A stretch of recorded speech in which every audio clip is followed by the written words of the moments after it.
Man, what a week in the markets. We saw the biggest red day that the markets have seen since June 2020, 5 years ago. Another crazy stat that I read is that we saw the biggest decrease over 2 days since we've seen since the 2008 financial crisis. Insane volatility, insane moves to the downside. Um, I don't know how you guys are trading this, but this action is not typical, obviously, and it should require some tweaking to your strategies. I've been doing a great job of my position sizing, keeping my risk consistent, and my stop losses a little bit wider. But I still had trouble trading this week because the high volatility and just the difference in price action. But yeah, let's get into the stats and see how I traded for the week. So this week was really tough.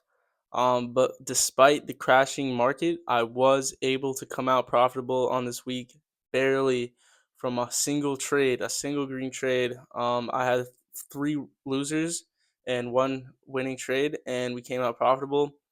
I actually got cut short on this trade. You can check my last video. This should have been like $1,300. So I should have made like 400 on the week, but something happened with Topstep and they did some weird stuff. So yeah, check that out if you want to see. We ended the week with a 33% win rate, which actually isn't too bad because I get a high R on my winners. 2.2 R on the week should be more like 3.5 or 4 because of that trade that I won. Yeah, we just got cut short, but yeah, I'm gonna go over all the trades that I took for the week, and yeah, I'll show you guys my trades. Starting off April pretty hot, one win, two losses, and an average risk to reward of 3.5. So profitable for now, but hopefully we can continue with this trend. I only need one more win in this whole month to do better than I did in March. So I think I'll get that. And I'm excited for the month. Hopefully, my only goal now is to end the month profitable. So I'm going to try to do that. So this was the first trade of April. It was my last trade in my video. Super solid setup. Perfect setup. Here's the 30-minute chart. We had a demand zone over here that I had drawn out from the day before. During the daytime, we sold off heavily into that zone with large volume. I saw a reaction out of that zone here. You can see on this 5 minute candle, and you can see on this book map, we had a reaction out of this zone right here. We came back, we sold off. You can see it on this little red doji candle. Sold off, saw a large selling order on bookmap getting underwater. They were stuck. There was a large sell order, and we popped up, meaning they had to cover and sell for a loss. So I entered right there after they got trapped, after sellers got trapped there for a move higher. And yeah, check out my last video if you want to see this trade. It was an A plus trade and worked out pretty well. The day after that, I took a break even, which I did not record this trade. It was just a stupid trade. I basically just sat on my hands all day for 2 hours and I didn't see anything and I was itching to trade. So I just put on a trash trade and went break even right when I went into profit. Terrible trade. And that's just the reality of trading. We don't get paid by hour, you know, but there's also no job where you can make as much per hour as you can in trading. But there's also no job where you can lose money per hour other than owning a business or being an entrepreneur. So that's the tough part about trading. I sat there for 2 hours, didn't make a dime. So I wanted to make money and I just entered a trash trade. Anyways, the day after that, we took another trade. Very jumpy off the start. This was 9:35 a.m. I have a new rule where I don't take trades before 9:40 because I tend to be impatient and the setups tend to be a little bit more mediocre. So yeah, I recorded the 30 minute because I said only trade when the 30 minute makes sense. Didn't really make sense to me now that I look back. That's why I recorded it.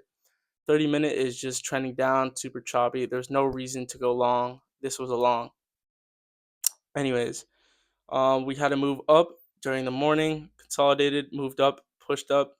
I waited for a retest of that area of consolidation, which we got a small amount of orders here, and we saw pop up where I went long for a move and a continuation higher. Just didn't work, and we took a loss really quickly on this trade.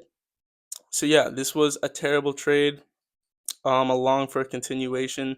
of this trend, which was actually a downtrend.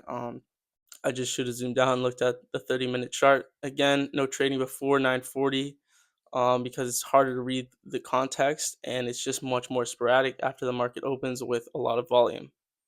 Here was Friday's trade and the biggest losing day the S&P has had in the last 5 years. Just straight down, and I actually did take a short with the trend, so that was good. And yeah, I shorted on what was kind of a reversal for the daytime. Unfortunately, I thought the setup was good, but here it was the pre-market low. This is 30-minute chart, so you can see the low that was put in here. This is 5-minute chart. We broke the low really heavy, and yeah, I basically shorted the retest of that low. We came up, lots of volume though, which should have voided my plan. Not only that, we were extremely overextended. We were probably about -4, -3.5% on the day already by here. So yeah, the down move already happened. I was trying to chase it, and yeah, I was chasing on a move that already happened. Anyways, we retested with volume, came up to the pre-market low. Here is a huge sell order on the order flow that I wanted to trade with. The sell order resulted in a move down. And yeah, we came up here, saw large bids as we retested this level of selling. And I saw us reject, and I thought these bids were underwater. So I went and shorted with them. And it worked for a second, but quickly got stopped out for a loss. And we rallied much higher after that. I did a good job waiting for my setup and confirmations. I had a lot of confirmations, pre-market low, a big sell order, and trapped orders over here on Bookmap. So yeah, it was a tough week. I'm really proud of myself for taking that one trade and coming off profitable. That just shows you how important risk management is. I was able to take three losers and one winning trade and still come out profitable. So yeah, I'm super proud of that. And my risk management and position sizing was appropriate for these conditions. Yeah, these trades just weren't the best quality, especially this one. But hopefully, you guys traded well this week. And next week, we're going to have some insane volatility. So I'm excited to see what the market provides. And yeah, just be really careful if you want to sit on your hands. That's a great choice to make next week because this action is just so insane and it's very new. So if you want to sit on your hands, I think that's a good move. But yeah, I will be looking for setups and stay tuned for some live trades from next week. Peace.